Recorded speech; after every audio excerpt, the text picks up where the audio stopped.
وكفى والصلاة والسلام على عباده الذين اصطفى أما بعد فأعوذ بالله من الشيطان الرجيم بسم الله الرحمن الرحيم ولا تأخذكم بهما رأفة في دين الله إن كنتم تؤمنون بالله واليوم الآخر وَلْيَشْهَدْ عَذَابَهُمَا طَائِفَةٌ مِّنَ الْمُؤْمِنِينَ صدق اللہ العظیم وصدق رسولہ الکریم رب اشرح لی صدری ویسر لی امری واحلل عقدۃ من لسانی یفقہوا قولی۔ سورہ النور، اس کا ابتدائی ایک آیت اور کچھ اس کا حصہ ہم نے پڑھا تھا۔ آیت نمبر 2 ہی سے میں نے تلاوت کیا ہے، اور آپ کے سامنے اس صورت کے بارے میں پس منظر اور اس کی پہلی شک جو ہے وہ آ گئی۔ اور نمبر 2 میں نے یہ حدیث مبارکہ غالباً آپ کو سنائی تھی کہ اللہ کے نبی صلی اللہ علیہ وآلہ وسلم نے فرمایا ہے خصوصیت کے ساتھ کہ اپنی خواتین کو یہ سورہ مبارکہ جو ہے وہ سکھائی جائے۔ ظاہر ہے خواتین میں والدہ بھی ہیں، بیویاں بھی ہیں، بہنیں بھی ہیں، مائیں بھی ہیں، اور یہ اللہ کا حکم ہے کیونکہ اس میں نسوانی سطح کے احکامات جو ہیں وہ زیادہ آئے ہیں۔ اب پہلی بات فرمائی تھی کہ جو زنا کار جوڑا ہے اس کی سزا آئی 100 کوڑے، اور شادی شدہ زانی کے لیے رجم کی سزا۔ اب اس سزا کے بارے میں مزید اللہ تعالیٰ تفصیلات عطا کر رہے ہیں۔ فرمایا وَلَا تَأْخُذْكُمْ بِهِمَا رَأْفَةٌ فِي دِينِ اللَّهِ، اور دیکھو تمہیں اللہ تعالیٰ کے دین کے معاملے میں سزا دیتے وقت ملزموں پر کوئی ترس نہ آئے۔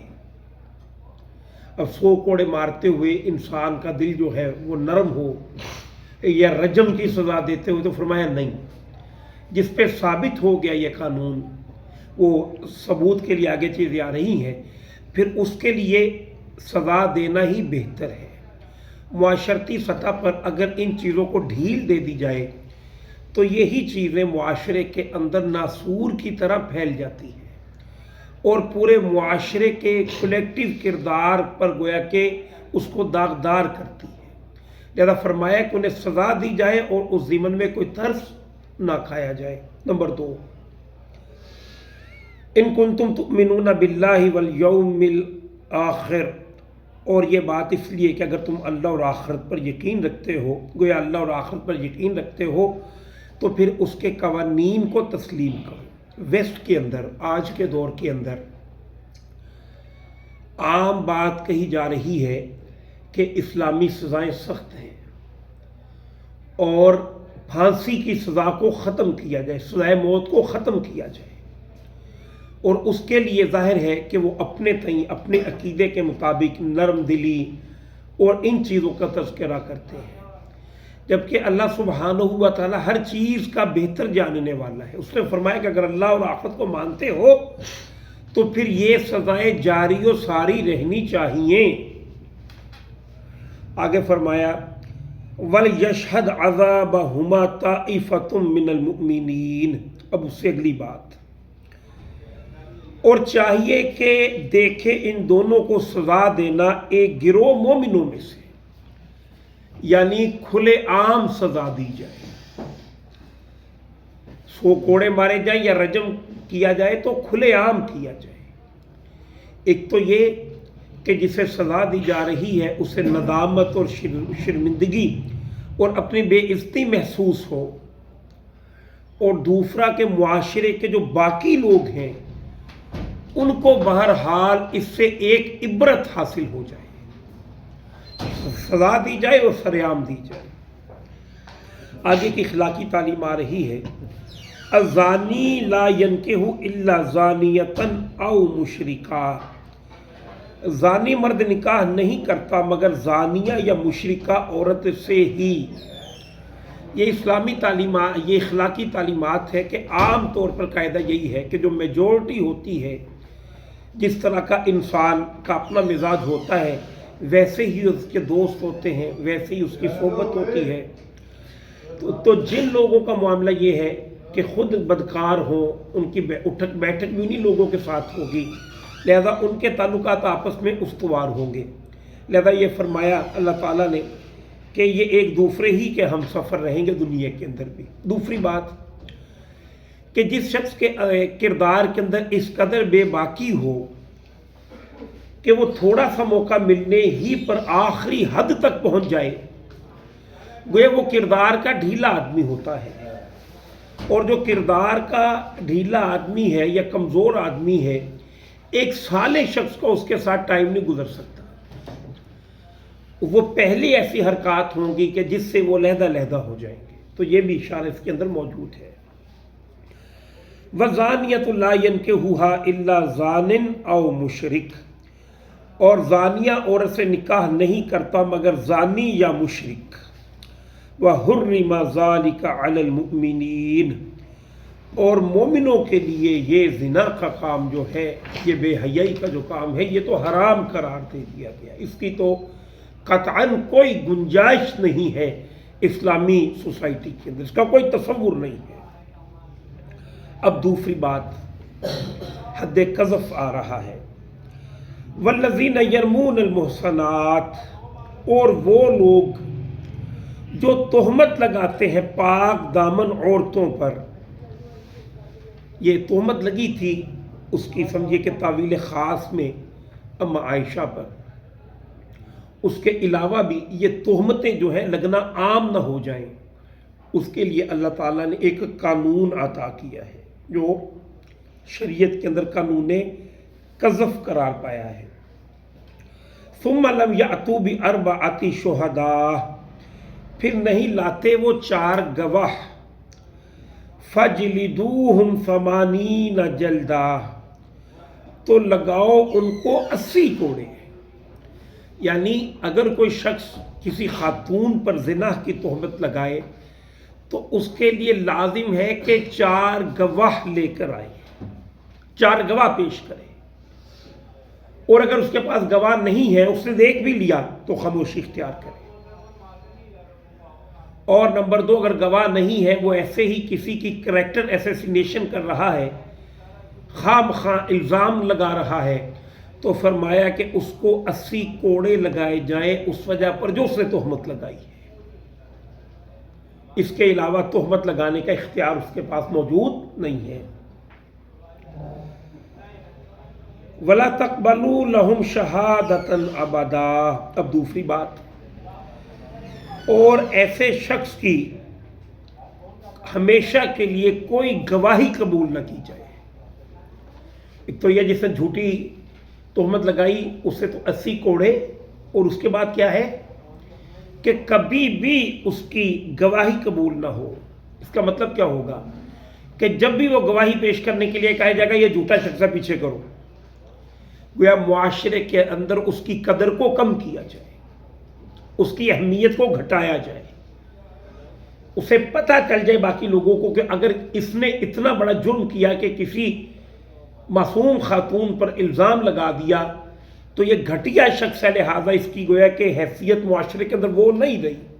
توبہ استغفار کے ذریعے سے اس کے گناہ دھل جائیں گے، لیکن معاشرے کے اندر جو اس کی ایک سیکنڈری حیثیت ہے وہ قائم رہے گی۔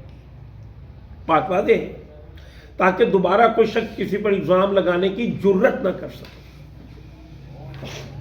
وَأُولَٰئِكَ هُمُ الْفَاسِقُونَ، اور یہی وہی لوگ جو ہیں یہ فاسق ہیں۔ إِلَّا الَّذِينَ تَابُوا مِن بَعْدِ ذَلِكَ وَأَصْلَحُوا، سوائے ان لوگوں کے کہ جو توبہ کر لے اس کے بعد اور اپنی اصلاح کر لے۔ فَإِنَّ اللَّهَ غَفُورٌ رَحِيمٌ، تو بے شک اللہ سبحانہ و تعالیٰ تو بڑا ہی بخشنے والا اور مہربان ہے۔ یعنی اگر توبہ طائب ہو جائیں گے تو اللہ سبحانہ و تعالیٰ گناہوں کو بخش دے گا، معاف کر دے گا۔ لیکن یہ اگر طرز الاقتداء قائم جاری و ساری رہے گا تو پھر گویا اللہ سبحانہ و تعالیٰ کے ہاں وہ جرمدار قرار پائیں گے۔ اب تیسرا حکم آ رہا ہے، لعان کا حکم اسے کہا جاتا ہے۔ جب یہ احکامات آ گئے تو غالباً حضرت سعد بن عبادہ ہے یا مدینہ المنورہ کے کوئی سردار ہیں، ان کی طرف سے یہ بات آئی کہ اللہ کے نبی آپ نے یہ حکم دیا ہے کہ اگر کوئی شخص دیکھے کسی خاتون اور مرد کو وہ بدکاری کے اندر مرتکب ہیں تو اب وہ 4 گواہ کہاں سے لائے، اور اگر کوئی دوسرا مرد اس کے خود گھر کے اندر ہو اور اس کی بیوی کے ساتھ مباشرت کر رہا ہو تو اب یہ گھر کے اندر آئے گا تو کیا یہ 4 گواہ ڈھونڈے گا؟ کسی دوسری خاتون کو دیکھ کر تو انسان آنکھیں بند کر سکتا ہے، اپنی بیوی کو بدکاری کے اندر ملوث دیکھ کے آنکھیں بند ہوتی ہیں؟ تو یہ تو گویا کہ ایک شخص گھر میں آیا، اس نے بدکاری بھی کی، اور پھر اگر میں نے اس پر الزام لگایا تو مجھے کو کوڑے پڑیں گے، تو یہ کہاں کا انصاف ہے؟ اور یہ بھی شاید انہوں نے کہا کہ میں تو 4 گواہ نہیں ڈھونڈوں گا، میں تو اسے قتل کر دوں۔ اب جب یہ مسئلہ آیا تو اس سے اگلی آیات اب یہ نازل ہوئی، یہ لعان کا بیان ہے، اسے اصطلاح کے اندر لعان کہتے ہیں کہ اگر کوئی شخص اپنی بیوی پر الزام لگائے تو اس کے لیے کیا قاعدہ ہے؟ اس کے لیے قاعدہ مختلف، عام خواتین کے لیے قاعدہ کیا ہے؟ 4 گواہ، بیوی کے لیے قاعدہ مختلف ہے جو یہاں پر آ رہا ہے۔ والذین یرمون ازواجہم، اور وہ لوگ جو تہمت لگائیں اپنی بیویوں پر، ولم یکن لہم شہداء الا انفسہم، اور ان کے پاس اپنی ذات کے سوا کوئی بھی گواہ موجود نہ ہو، فشہادۃ احدہم، تو گواہی ہوگی ان میں سے کسی ایک کی 4 شہادات باللہ، 4 بار گواہی دینا اللہ تعالیٰ کی قسم کھا کر۔ یعنی وہ ایک شخص جو ہے وہ عدالت کے اندر پیش ہوگا، وہ 4 مرتبہ اکیلے ہی گواہی پیش کرے گا اللہ تعالیٰ کو گواہ بنا کر، قرآن پہ جس طرح جو بھی ہمارا قاعدہ ہے، انہ لمن الصادقین، کہ وہ سچوں میں سے ہے۔ 4 مرتبہ وہ کیا قسم کھائے گا قاضی کے سامنے کہ یہ خاتون واقعتاً زانی ہے اور کہ میں سچ کہہ رہا ہوں۔ 5ویں مرتبہ والخامسۃ ان لعنۃ اللہ علیہ ان کان من الکاذبین، کہ اگر میں جھوٹوں میں سے ہوں تو اللہ تعالیٰ مجھ پر لعنت کرے۔ 4 بار کیا کہے گا کہ میں سچ کہہ رہا ہوں، اور 5ویں مرتبہ کہے اگر میں جھوٹا ہوں تو مجھ پر اللہ تعالیٰ لعنت کرے۔ اور اسی طرح پھر خاتون کو کٹہرے کے اندر بلایا جائے گا، اس سے پوچھا جائے گا تم بتاؤ۔ اب وہ بھی اگر یہی کرتی ہے کہ 4 مرتبہ وہ قسم کھائے اور 5ویں مرتبہ وہ کہے کہ یہ جھوٹا ہے، اگر میں جھوٹی ہوں تو اللہ تعالیٰ مجھ پر لعنت کرے، اب کیا ہوگا؟ اب ان کا رشتہ ازدواج جو ہے وہ ختم ہو جائے گا۔ ہاں یہ ہے کہ اللہ تعالیٰ کے ہاں جو بھی مجرم ہوگا وہ تو اللہ تعالیٰ جانتا ہے، کیونکہ اللہ ہی کو گواہ بنا کر یہ گواہی دی گئی ہے، لیکن یہ کہ دنیا کے اندر مرد جو ہے اور خاتون جو ہے ان کا رشتہ جو ہے وہ منقطع ہو جائے گا۔ بات واضح ہے۔ وَيَدْرَعُ عَنْهَا الْعَذَابَ، اور ہٹا دے گی اس کی بیوی سے یہ قسم دینا سزا کو، أَن تَشْهَدَ 4 شہادات بِاللَّهِ، یہ بات کہ وہ گواہی دے 4 بار اللہ کی قسم کھا کر، إِنَّهُ لَمِنَ الْكَاذِبِينَ، کہ بے شک اس کا شوہر یقیناً جھوٹوں میں سے ہے۔ والخامسۃ، اور 5ویں مرتبہ وہ خاتون کہے ان غضب اللہ علیہا، کہ اگر یہ جھوٹی ہو تو پھر اس پر اللہ تعالیٰ کا غضب ہو، یا ان کان من الصادقین، اگر اس کا شوہر سچا ہے تو اس پر اللہ تعالیٰ کا غضب ہو۔ ولولا فضل اللہ علیکم ورحمتہ، اور اگر نہ ہوتا اللہ کا فضل تم پر اور اس کی رحمت تم پر تو تم پاک نہ رہ سکتے تھے۔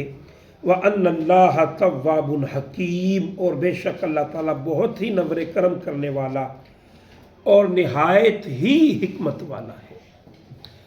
گویا اب دیکھیے کہ ایک مسئلہ اٹھا کہ تہمت لگی اللہ کے نبی صلی اللہ علیہ وآلہ وسلم کے گھر والی پہ، اس کا نتیجہ کیا نکلا کہ 3 قوانین ابھی تک آ گئے، اور یہ جو قوانین آئے ہیں ان قوانین کی برکت سے اللہ تعالیٰ فرماتے ہیں کہ انسان اجتماعی اور انفرادی سطح پر بہتر اور احسن انداز سے زندگی بسر کر سکتے ہیں، عمدگی سے زندگی بسر کر۔ اللہ کی طرف سے قوانین کا آ جانا یہ اللہ کی نعمت ہے، آپ کو صحیح وے آؤٹ جو ہے وہ مل گیا۔ اور فرمایا اگر اللہ کی رحمت شامل حال نہ ہو تو واقعہ یہ ہے کہ پھر معاشرے کو تم ٹھیک ڈگر پر وضع نہیں کر سکو گے، جس کا نتیجہ یہ ہوگا کہ بے حیائی عام ہو جائے گی۔ جیسے یہاں پر فرمایا ہے کہ پھر تو کوئی بھی پاکیزہ نہ رہ سکے، یہ اللہ کا فضل ہے، اس نے یہ قاعدہ اور کلیہ جو ہے بیان فرمایا۔ تو 3 قانون ہم نے آج پڑھے ہیں۔ نمبر 1، اگر کوئی کسی پر تہمت لگائے تو اس کے لیے کیا سزا ہے؟ یا تو 4 گواہ پیش کرے یا 80 کوڑے۔ نمبر 2، دوسرا حکم کیا آیا کہ گھر والوں کے لیے احکامات مختلف ہیں۔ بیوی کو اگر کوئی شخص دیکھے گا تو اس کے لیے 4 بار گواہی دے دینا اور 5 مرتبہ لعنت بھیجنا اس بات پر اگر وہ جھوٹا ہو، اور یہی عمل خاتون کرے تو گھر والوں کے لیے یہ دوسرا قانون جو ہے لیان کا قانون ہے۔ اور تیسری حد ہم نے کل پڑھی تھی، یعنی زنا کو گویا کہ جو شادی شدہ زنا کرے اس کی کیا سزا ہے؟